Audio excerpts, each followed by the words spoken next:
Our next step in this process of creating our CO2 dragster, since we've got all of our geometry basically done, is to go ahead and to place in here our file, our eye hooks. So to do that, I'll go to my design library here and click on that, and I will, if you come up here to the top here and this opens up, you go ahead and accept that. You come up here at the top and you open this up, you go to your dragster parts or whichever library you stored it in. In this case, I found my eye hooks, 10mm eye hook. So I'm going to grab that and just place it over here, and as I place it, another one will automatically come up and ask me to place it as well, and so on and so forth. So when I get to the third one, which I don't need more than 3, I'll go ahead and hit escape.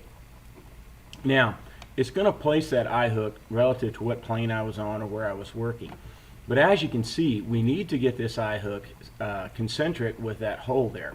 So we'll go ahead and do it in mate, and in the mate I'm going to select the actual hole itself here, and then I'll select the eye hook here and do a concentric mate as you see there. I'll accept that. Now I'll come back to the rear and I'll do the same kind of thing as well. I'll select the actual hole that I'm working in that case it said it was an edge, so I'll go ahead and delete that. Rotate a little bit more so I can actually get the hole to itself highlight, and as you can tell, it's going up into the car in a diagonal. Now I'll select the outer surface of the eye hook and it places that as well. Now what we need to do at this point is go ahead and check this off and go to our left-hand view of the car. Wow, those eye hooks are really long and they're sticking out below the car. Well, here's how we're going to remedy that situation. First of all, we need to know where the bottom of our wheels are. So I'll come up and I will select layout here, actually sketch. I'll create a new sketch, and I'll come over here and I will select from my pull down center line. Now what I'm going to do is just select a plane. So over here in the design display, I'm going to go ahead and select on the right plane. Now at that point I'm going to say horizontal, I'm going to say infinite, and I'm going to come over here to the bottom of this wheel here and I'll select that. Now this is just a line as a sketch for reference. It's not anything we're actually going to do anything major with, other than place our eye hooks up into the car at a level where they do not touch the bottom of the ground, which would create a lot of friction and resistance. So now what I'll do is come back to assembly, and I'll come back and I'll rebuild my model, and I will save my model assembly, and I'll say save all of my files for that matter, and I'll grab this eye hook and I'll start pushing it up into the car. Now notice how you can spin that as well. Well, there's going to be some reasons why we may need to spin it or not spin it. But one thing to be concerned about, as you can see, I'm penetrating up into that.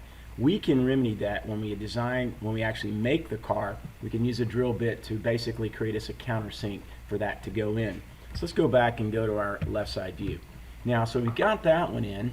Now, what I'm going to do now is come and get the back one and do the same thing. I'll push it up into the car as far as I can get it with a little bit of clearance, maybe about 1 millimeter or so, and that'll give me clearance of my eye hook there.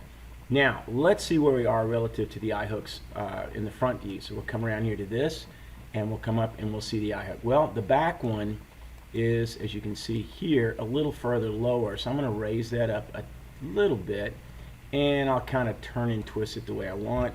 Again, do a Control-4 for a side view and check out what I've got. That looks pretty good. Now what's critical is to go ahead over here in the feature manager and right mouse click and fix that into place. So that way it won't rotate or turn or move from that point forward. Now let's do an F to fit our view and come up to the front and do the same as well.